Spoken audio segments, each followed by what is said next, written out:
नमस्कार, दिन भर की बड़ी खबरों में आपका स्वागत है। मैं हूं मीनू। आज इस बुलेटिन में बात करेंगे अंतिम चरण के लिए इंडिया गठबंधन के तेज हुए चुनाव प्रचार की, मोदी को सत्ता में लाने के लिए बीजेपी के प्लान की, जानेंगे 1 जून से क्या क्या होने हैं बदलाव की, केजरीवाल पर सुप्रीम कोर्ट ने क्या लिया फैसला, बात करेंगे तेलंगाना के पूर्व सीएम की कैसे बढ़ी मुसीबत, और बुलेटिन के अंत में बात करेंगे केरल में मानसून को लेकर बड़े अपडेट की। लेकिन तमाम बड़ी खबरों से पहले एक नजर सुर्खियों पर।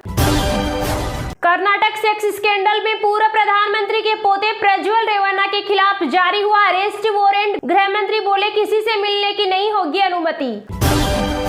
अगले 6 महीने में देश में बहुत बड़ा राजनीतिक भूचाल आएगा, आखिरी चरण की वोटिंग से पहले पीएम मोदी ने दिया बड़ा बयान, कहा इस चुनाव का नेतृत्व देश की जनता कर रही है, क्योंकि उसी जनता ने 10 साल की विकास यात्रा भी देखी है और 60 वर्षों की दुर्गति भी देखी है। हमेशा के लिए नहीं किया कांग्रेस से गठबंधन, बीजेपी को हराने के लिए आया 7 नतीजों से पहले बोले सीएम अरविंद केजरीवाल। 1 जून से बदल जाएंगे कई नियम, एलपीजी सिलेंडर के उपयोग, बैंक अवकाश, आधार अपडेट और ड्राइविंग लाइसेंस से संबंधित बदलाव देखने को मिलेंगे। 24 घंटे में केरल पहुंच रहा मानसून, झुलसाती गर्मी के बीच आईएमडी ने दी अच्छी खबर, 30 मई को दिल्ली, पश्चिम उत्तर प्रदेश, हरियाणा, पंजाब सहित राजस्थान में भी हो सकती है बारिश। विकसित भारत के लिए बंगाल का विकास जरूरी, मथुरापुर में बोले पीएम मोदी, का हमारे पास टैलेंटेड और स्किल से सामर्थ्यवान युवा आबादी है, भारत अब नई रफ्तार से आगे बढ़ रहा है तो पूरी दुनिया उसे देख रही है।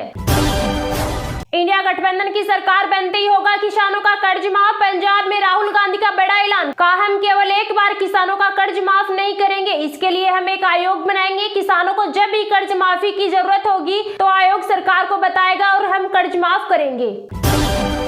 पश्चिम बंगाल की सीएम ममता बनर्जी ने पीएम मोदी को कथित तौर पर भगवान बताने वाले बीजेपी नेताओं पर कसा तंज, कहा पीएम मोदी भगवान है तो उनका मंदिर बनाएंगे, फूल प्रसाद और ढोकला चढ़ाएंगे।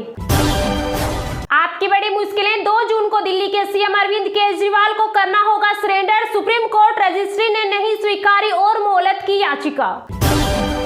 कांग्रेस नेता मणिशंकर अय्यर ने मांगी माफी, 1962 में चीनी आक्रमण के लिए किया था कथित शब्द का इस्तेमाल। सावधान, देश भर में 1 जून से लागू होंगे चालान के नए नियम, ऑन द स्पॉट भारी भरकम जुर्माने के तहत वाहन भी होगा जब्त। एआईएमआईएम चीफ असदुद्दीन ओवैसी ने पीएम मोदी पर बोला हमला, कहा अगर पीएम मोदी गरीबी मिटा देते हैं तो वे हफ्ते में 8वें दिन भी स्वीकार कर लेंगे जिसका नाम मोदीवार होगा। लोकसभा चुनाव नतीजों से पहले सीएम अरविंद केजरीवाल का बड़ा बयान, कहा मैं 2 जून को जेल जाने के लिए पूरी तरह से तैयार हूं और मुझे गर्व है कि मैं अपने देश को बचाने के लिए जेल जा रहा हूं। लोकसभा चुनाव के अंतिम चरण की वोटिंग से पहले कांग्रेस के राष्ट्रीय अध्यक्ष मल्लिकार्जुन खड़गे ने किया बड़ा दावा, कहा 4 जून के बाद पीएम मोदी को सत्ता से हटा दिया जाएगा, अगर हम ओडिशा में 50% सीटें जीते हैं तो हम केंद्र में सरकार बनाएंगे।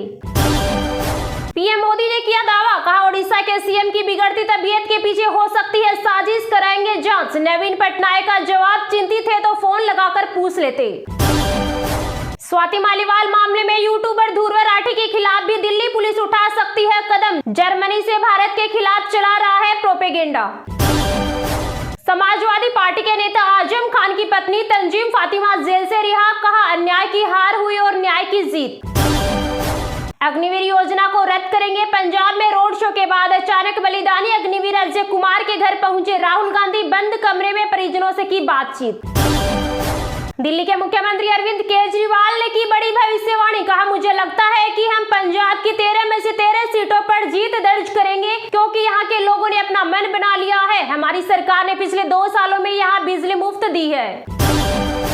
आरजेडी के लालटेन में तेल खत्म, अब उसकी लो बुझने वाली है, बिहार में गरजे रक्षा मंत्री राजनाथ सिंह, कहा लोगों ने बिहार में राजद को देखा है लेकिन अब इस पार्टी की हवा निकल गई है तो उसने कांग्रेस के साथ गठबंधन कर लिया है। सपा प्रमुख अखिलेश यादव ने बीजेपी पर साधा निशाना, कहा 2 दिन पहले वह बड़ी बड़ी बातें करके गए हैं, जब वह खनन माफिया के खिलाफ बोल रहे थे तब सभी माफिया उनके मंच पर पीछे बैठे थे। भीषण गर्मी के कारण बिहार में 8 जून तक स्कूल बंद, सीएम नीतीश ने पलटा अपर मुख्य सचिव का आदेश। इंडिया की super killer missile Rudram second का सफल परीक्षण, हाइपरसोनिक रफ्तार से तबाह होगा दुश्मन। राजकोट अग्निकांड में गेमिंग जोन के मालिक प्रकाश हिरन की भी जलकर हुई थी मौत, मां के डीएनए से मैच हुआ सैंपल। कांग्रेस नेता राहुल गांधी ने कहा, संविधान बचाने की लड़ाई लड़ रही है कांग्रेस, सत्ता में आते ही बंद करेंगे अग्निवीर योजना। 52 डिग्री तक पारा पहुंचने के बाद दिल्ली एनसीआर का बदला मौसम, कहीं छाए काले बादल तो कहीं हो रही बारिश। भीषण गर्मी के चलते पानी की बर्बादी पर दिल्ली सरकार सख्त, कार धोने पर लगेगा भारी भरकम जुर्माना। दिल्ली दंगा मामले में जेल में बंद शर्जील इमाम को हाईकोर्ट ने दी जमानत, भड़काऊ भाषण का है आरोपी।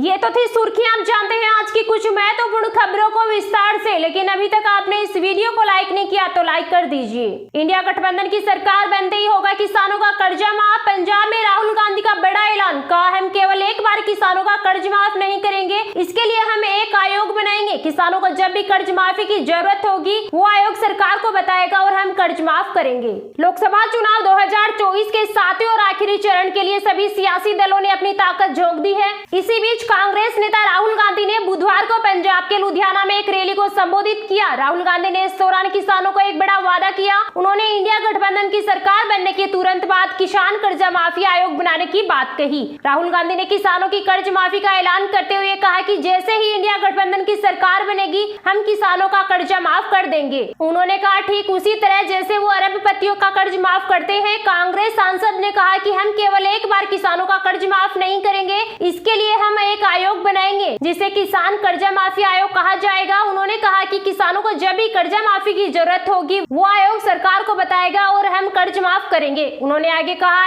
एक बार, 2 बार, 3 बार, जितनी बार भी किसानों को जरूरत होगी हम उसका कर्जा माफ करेंगे, हमें कोई फर्क नहीं पड़ता। उन्होंने कहा कि किसान देश की रीढ़ की हड्डी है और उसकी सुरक्षा होनी चाहिए। राहुल गांधी ने इस दौरान प्रधानमंत्री नरेंद्र मोदी पर भी निशाना साधा। उन्होंने कहा कि पीएम मोदी कहते हैं कि किसानों को कानूनी एमएसपी नहीं दी जा सकती। कांग्रेस सांसद ने कहा कि चुनाव के बाद 4 जून को इंडिया गठबंधन की सरकार आएगी और हम किसानों को पहली बार गारंटी के साथ कानूनी एमएसपी देंगे। कांग्रेस सांसद ने कहा कि पंजाब में ड्रग्स का मामला बढ़ता ही जा रहा है। उन्होंने कहा कि इसके खिलाफ सख्त कार्रवाई की जानी चाहिए। पंजाब को अपनी पूरी ताकत के साथ ड्रग्स के खिलाफ लड़ना चाहिए। गौरतलब है कि पंजाब में आम आदमी पार्टी और कांग्रेस के बीच गठबंधन नहीं है, हालांकि दोनों इंडिया गठबंधन का हिस्सा है।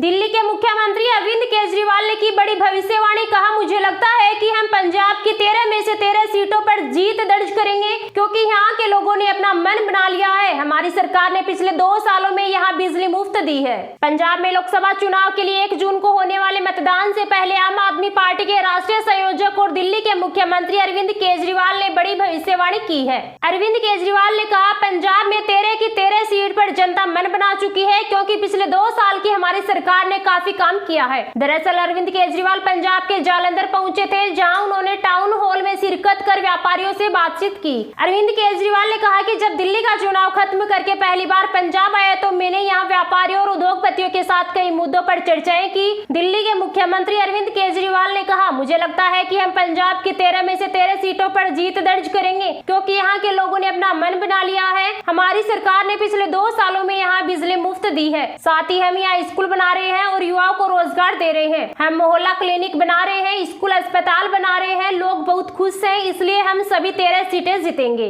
पंजाब में लोकसभा की 13 सीटें आती है। यहाँ सभी 13 सीटों पर एक ही चरण में 1 जून को मतदान होना है। हालांकि आप और कांग्रेस पार्टी इंडिया अलायंस का हिस्सा है, लेकिन पंजाब में दोनों दल अलग अलग चुनाव लड़ रहे हैं। पिछले लोकसभा चुनाव 2019 में कांग्रेस ने 8 लोकसभा सीटों पर जीत दर्ज की थी। इसके अलावा शिरोमणि अकाली दल ने 2, बीजेपी ने 2, आप ने 1 सीट पर जीत हासिल की थी।